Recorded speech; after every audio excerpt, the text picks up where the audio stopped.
आपने कई गरीब लोगों को देखा होगा जिन्हें देखकर हमें काफी दुख होता है। ऐसे ऐसे लोग जो एक एक रुपए के लिए तड़पते हैं। आखिर ऐसे लोग इतने गरीब क्यों होते हैं? आपने कभी सोचा है?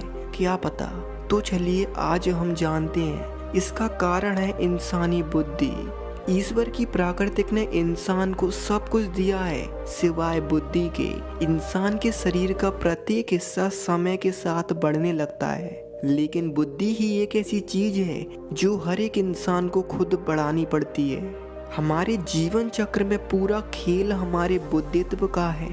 हमें अपने जीवन में जो कुछ भी मिलता है और जो कुछ भी नहीं मिलता, उन सब का कारण हम खुद होते हैं, क्योंकि हमें अपने जीवन में उतना ही मिलता है जितना हम अपनी बुद्धि का इस्तेमाल कर पाते हैं।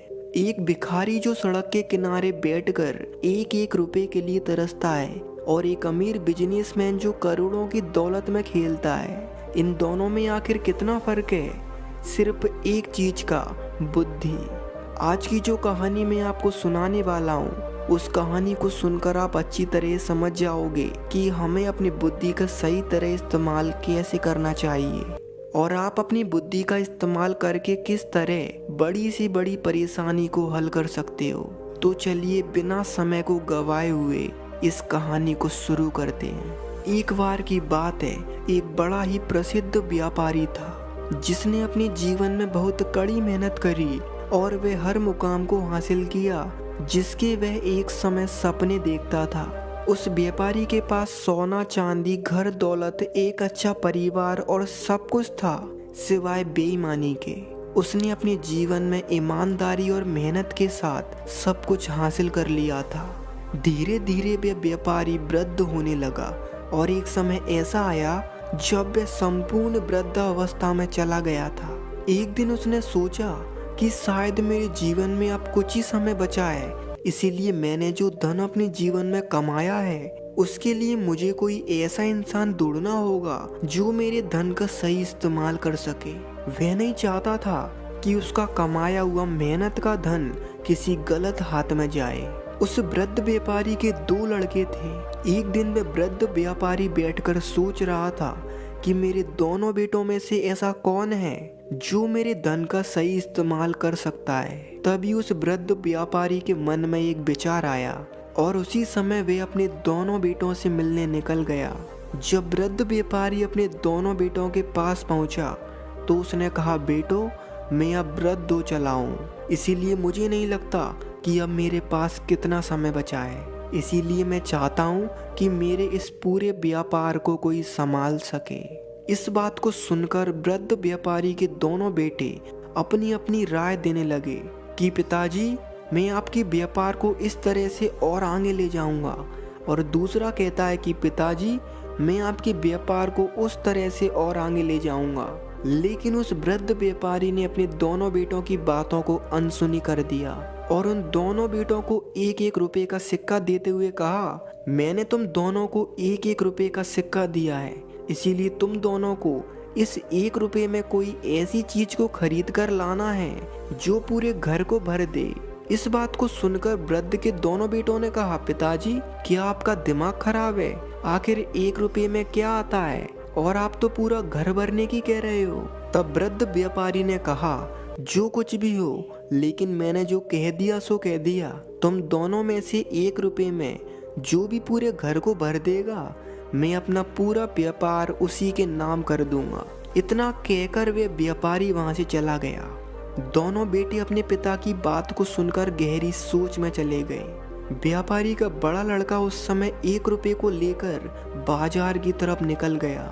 बड़ा लड़का एक रुपए को लेकर अनाज की दुकान पर गया और उसने कहा, मुझे एक रुपए में कितना अनाज मिल सकता है? तब दुकान वाला कहता है, एक मुट्ठी।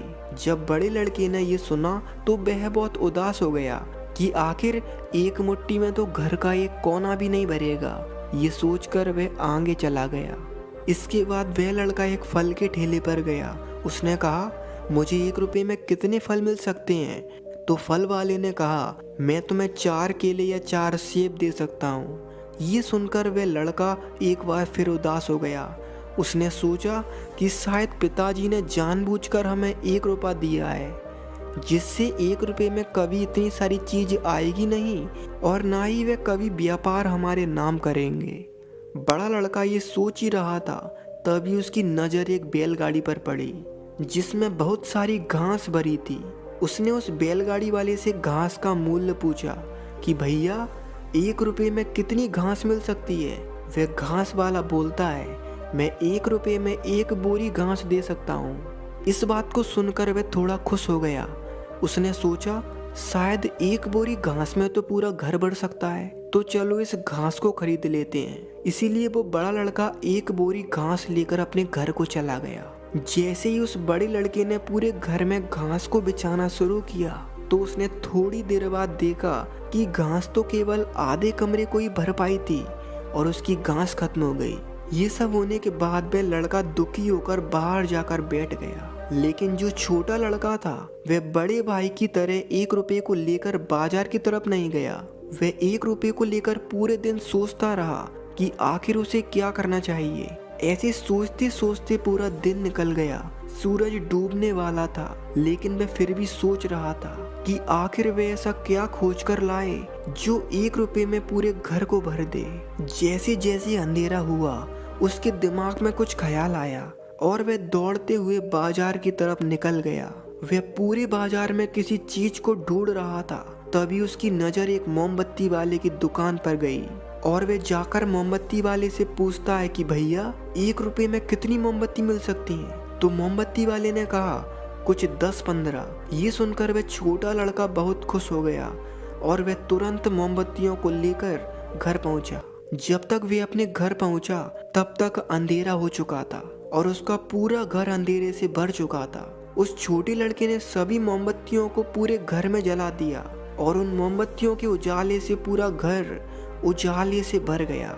उसी समय वे वृद्ध व्यापारी वहां पहुंचा और वे अपने छोटे लड़के की इस बुद्धिमानी को देखकर बहुत खुश हो गया और उसने अपने छोटे लड़के से कहा, बेटे जितना आगे मैं कभी नहीं सोच पाया उतना आगे आज तुमने सोच लिया है। इसीलिए मुझे वो इंसान मिल गया जिसकी मैं कई सालों से तलाश कर रहा था। तुम्हारी बुद्धिमानी ने ही साबित कर दिया कि मेरे व्यापार को तुमसे अच्छा और कोई नहीं संभाल सकता। इसीलिए आज से ये पूरा व्यापार तुम्हारा हुआ।